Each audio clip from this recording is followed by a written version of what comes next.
Happy Holi अष्टमी everyone. जय Shri Ram friends. आज की वीडियो में हम देखेंगे कि अहोई अष्टमी की व्रत कथा क्या है। ये व्रत बच्चों की लंबी आयु और बच्चों के उज्जवल भविष्य के लिए, अच्छा शरीर के लिए ये व्रत किया जाता है। कथा शुरू करते हैं। एक समय की बात है, एक साहूकार था जिसके 7 बेटे और 7 बहुएं थी। इस साहूकार की एक बेटी भी थी। दिवाली पर मायके आई थी। दिवाली से पहले दिन दिए बनाने थे तो घर की 7 बहुएं दीपक के लिए मिट्टी लाने बाहर गई हुई थी।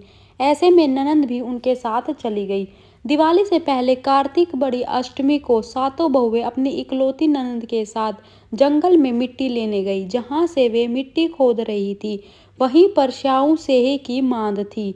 अचानक धोखे में मिट्टी खोदते समय ननंद के हाथ से श्याऊ का बच्चा मर गया। इससे श्याऊ को गुस्सा आया और श्याऊ ने कहा कि मेरे बच्चों को तूने मारा है, अब मैं तेरी कोख बांधूंगी।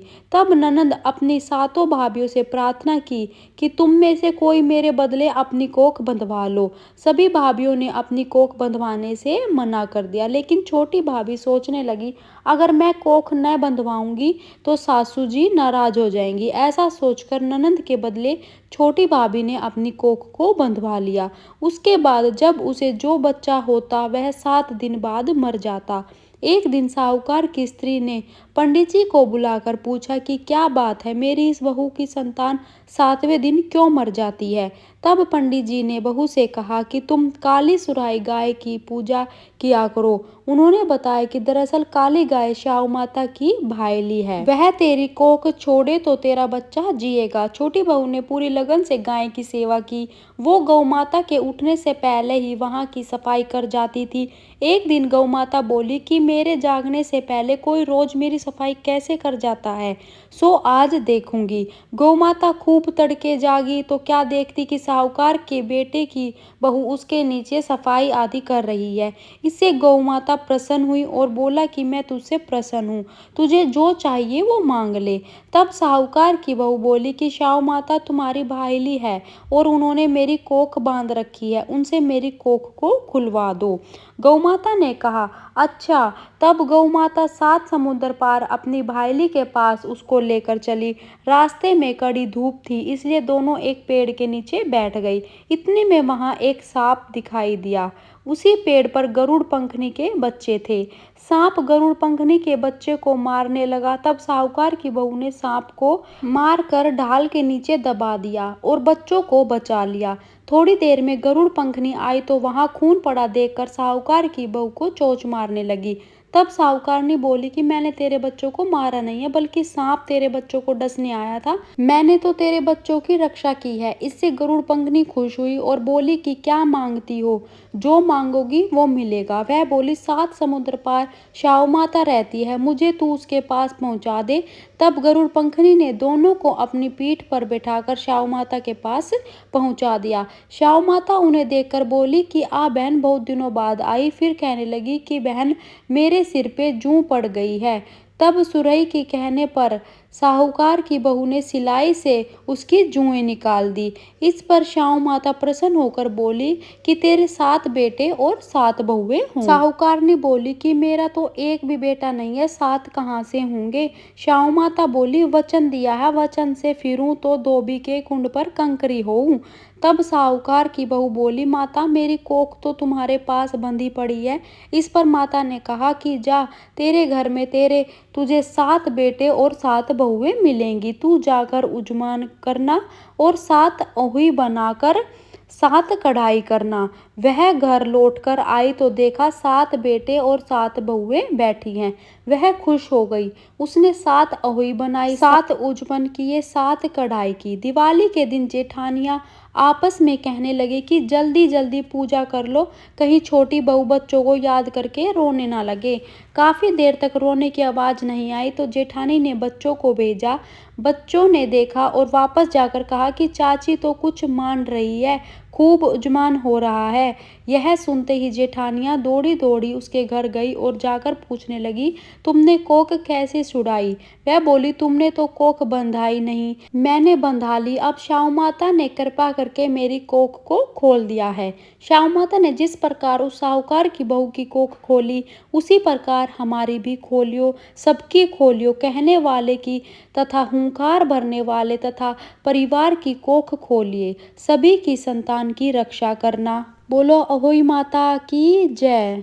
विनायक जी की कहानी शुरू करते हैं। अहोई अष्टमी के बाद हम विनायक की कहानी भी सुनते हैं। एक बार गणेश जी एक छोटे बालक के रूप में चिमटी में चावल और चमचे में दूध लेकर निकले। वे हर किसी से कह रहे थे कि कोई मेरी खीर बना दो, कोई मेरी खीर बना दो।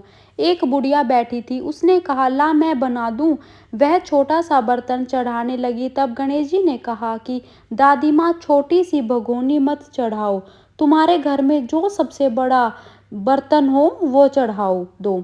बुढ़िया ने वही चढ़ा दिया। वह देखती रह गई कि वह तो पूरा भर गया है। गणेश जी ने कहा, दादी माँ, मैं नहा कर आता हूँ, खीर तैयार हो गई है। तो बुढ़िया के पोते पोती खीर खाने के लिए रोने लगे। बुढ़िया ने कहा, गणेश जी आपको भोग लगाना है, कहकर चूल्हे में से थोड़ी सी खीर डोली और कटोरे भर भर कर बच्चों को दे दी। पड़ोसन ऊपर से देख रही थी। बुढ़िया ने सोचा, यह चुगली खा देगी, सो कटोरा भरकर उसे भी पकड़ा दूं। बेटे की बहू ने चुपके से एक कटोरा खीर खाई और कटोरा चक्की के नीचे छुपा दिया। अब भी गणेश जी नहीं आए। बुढ़िया को बहुत भूख लग रही थी। एक कटोरा खीर का भरकर किवाड़ के पीछे बैठकर एक बार फिर खा लिया। जय गणेश जी, आपके भोग लगा देना, और खाना शुरू कर दिया।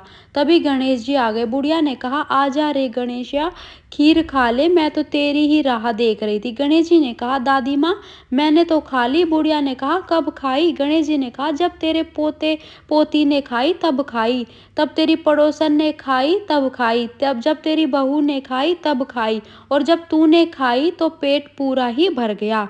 बुढ़िया ने कहा, बेटा, और सारी बात तो सच है, पर बहू बिचारी का तुम नाम मत लेवे, वो तो सुबह से काम में लग रही है, उसने खीर कब खाई? गणेश जी ने कहा, चाकी के नीचे देख, जूठा कटोरा पड़ा है, तूने तो मेरे भोग तो लगाया, वो तो वैसे ही खा गई। बुढ़िया ने कहा, बेटा, घर की बात है, घर में ही रहने दो, बता बची हुई खीर का क्या करूं? गणेश जी ने कहा, नगरी जिमा दो। लोगों को न्योता दिया तो सब हंसने लगे, बोले, कल तक तो खाने का पता नहीं था, आज नगरी जिमाएंगे। फिर भी लोग आए और ठाठ से जिमे, नगरी जिमा दी, तब भी चरऊ पूरा ही भरा था। राजा को पता लगा तो बुढ़िया को बुलाया और कहा, क्यों बुढ़िया, ऐसा चरऊ तेरे घर अच्छा लगे या हमारे घर? बुढ़िया ने कहा, राजा जी आप ले लो। राजा जी ने खीर का चरऊ महल मंगा लिया। लाते ही खीर में कीड़े मकोड़े, बिच्छू, कंसले हो गए और दुर्गंध आने लगी। राजा जी ने कहा, बुढ़िया, चरऊ वापस ले जा, जा, तुझे हमने दिया है। बुढ़िया ने कहा, राजा जी आप देते तो पहले भी कभी देते, यह चरऊ तो मुझे मेरे गणेश जी ने दिया है। बुढ़िया ने चरऊ वापस लिया, लेते ही सुगंधित खीर हो गई। घर आकर बुढ़िया ने गणेश जी से पूछा, बची हुई खीर का क्या करूं? गणेश जी ने कहा, झोपड़ी के कोने में खड्डा खोदकर गाड़ दे, उसकी जगह सुबह उठकर वापस खोदेगी तो धन के 2 चरई मिलेंगे। ऐसा कहकर गणेश जी अंतर्ध्यान हो गए। जाते समय झोपड़ी के लात मारते गए तो झोपड़ी के स्थान पर महल हो गया। सुबह बहू ने फावड़ा लेकर पूरे घर को खोद दिया तो कुछ भी नहीं मिला। बहू ने कहा, सासू जी, थारो गणेश जी तो झूठो है। सास ने कहा, बहू, मारो गणेश जी झूठो तो नहीं है, ला मैं देखूं। वह सुई लेकर खोदने लगी तो टन टन करते 2 धन के चरए निकले आए। बहू ने कहा, सासू जी, गणेश जी तो साचो ही है। सास ने कहा, गणेश जी तो भावना के भूखे हैं। हे गणेश जी, जैसे तुमने बुढ़िया को दिया वैसे सबको देना। कहानी कहने वाले, ओंकार भरने वाले, कहानी सुनने वाले सबको देना। जय गणेश जी भगवान जी की जय हो। जय हो विनायक बाबा जी की जय हो। अहोई अष्टमी माता की। अहोई माता सबके बच्चों पर अपनी कृपा बनाए रखना, यही मैं कामना करती हूँ। वीडियो पसंद आया तो प्लीज़ लाइक करके जाना। Thank you.